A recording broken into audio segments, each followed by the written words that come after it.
നമസ്കാരം.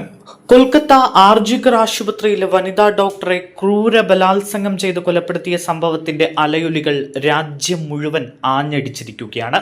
ഒരു വനിതാ ഡോക്ടറെ ക്രൂരമായി ബലാത്സംഗത്തിനിരയാക്കി കൊന്നതിന് പിന്നിലെ സംഭവ വികാസങ്ങൾ രാജ്യത്തിന് തന്നെ നാണക്കേടാണ്.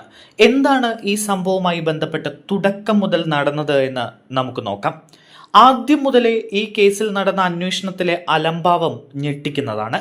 കൊല്ലപ്പെട്ട സെക്കൻഡ് ഇയർ PG വിദ്യാർത്ഥി 7-ാം തീയതി മുതൽ ആശുപത്രിയിൽ ഡ്യൂട്ടിയിലായിരുന്നു.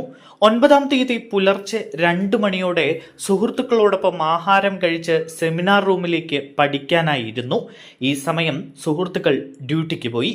അന്ന് രാവിലെ 7 മണി കഴിഞ്ഞ് ഡ്യൂട്ടിക്ക് വന്ന ജൂനിയർ ഡോക്ടർമാർ സെമിനാർ റൂമിൽ എത്തിയ സമയത്താണ് വനിതാ ഡോക്ടറെ മരിച്ച നിലയിൽ കാണുന്നത്. മുഖം തടിച്ച് നീര് വന്ന നിലയിലും കണ്ണിലൂടെ ചോര വന്ന നിലയിലും അർദ്ധനഗ്നയായാണ് ആദ്യം ഡോക്ടറെ കാണുന്നത്. പ്രിൻസിപ്പാളിന്റെ അഴിമതിയും ക്രമക്കേടും കൊല്ലപ്പെട്ട വനിതാ ഡോക്ടർ ചോദ്യം ചെയ്തിരുന്നുവെന്നും പ്രിൻസിപ്പാളും അദ്ദേഹത്തിന്റെ റാക്കറ്റും അവർക്കെതിരെ ചോദ്യങ്ങൾ ഉന്നയിക്കുന്നവരെ പരീക്ഷയിൽ തോൽപ്പിക്കുകയും മറ്റു പ്രതികാര നടപടികൾ സ്വീകരിക്കുകയും ചെയ്തിരുന്നുവെന്ന ആരോപണങ്ങൾ അടക്കം ഉയർന്ന സാഹചര്യത്തിൽ കൊൽക്കത്ത ഹൈക്കോടതി കേസ് CBIക്ക് വിടാൻ മമതാ സർക്കാരിനോട് നിർദ്ദേശിച്ചു. തുടർന്ന് കഴിഞ്ഞ ആഴ്ച സംഭവത്തിൽ സുപ്രീം കോടതി സ്വമേധയാ കേസെടുത്തു. പ്രിൻസിപ്പാളിന് നേരെ സുപ്രീം കോടതി രൂക്ഷ വിമർശനമാണ് ഉന്നയിച്ചത്. രാവിലെ 8 മണിക്ക് നടന്ന സംഭവത്തിൽ രാത്രി 11:15 FIR ഇടുന്നത്, അതും വനിതാ ഡോക്ടറുടെ പിതാവിന്റെ പരാതിയിൽ. പ്രിൻസിപ്പാൾ എന്തു ചെയ്യുകയായിരുന്നു എന്നാണ് സുപ്രീം കോടതിയിൽ ജഡ്ജി ചോദിച്ചത്.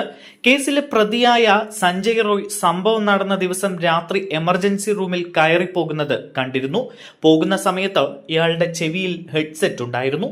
പുലർച്ചെ 4 മണിയോടെ ഇയാൾ തിരിച്ചു വരുമ്പോൾ ഇയാളുടെ ചെവിയിൽ ഹെഡ്സെറ്റ് ഉണ്ടായിരുന്നില്ല. ഈ ഹെഡ്സെറ്റ് ബോഡിക്കരികിൽ നിന്ന് കിട്ടുകയും ചെയ്തിരുന്നു. ഇത് ഇയാളുടെ ഫോണുമായി പെയർ ചെയ്യുകയും ചെയ്തു.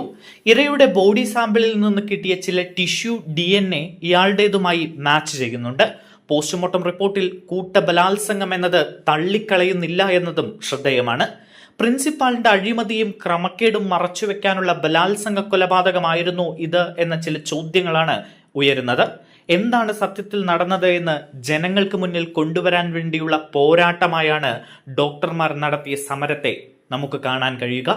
ആ പോരാട്ടത്തിന്റെ ഫലമായാണ് സുപ്രീം കോടതി സംഭവത്തിൽ സ്വമേധയാ കേസെടുത്തത്. ഇനി ഒരിക്കലും ഇത്തരത്തിലുള്ള സംഭവ വികാസങ്ങൾ നടക്കാതിരിക്കട്ടെ എന്ന് നമുക്ക് പ്രത്യാശിക്കാം.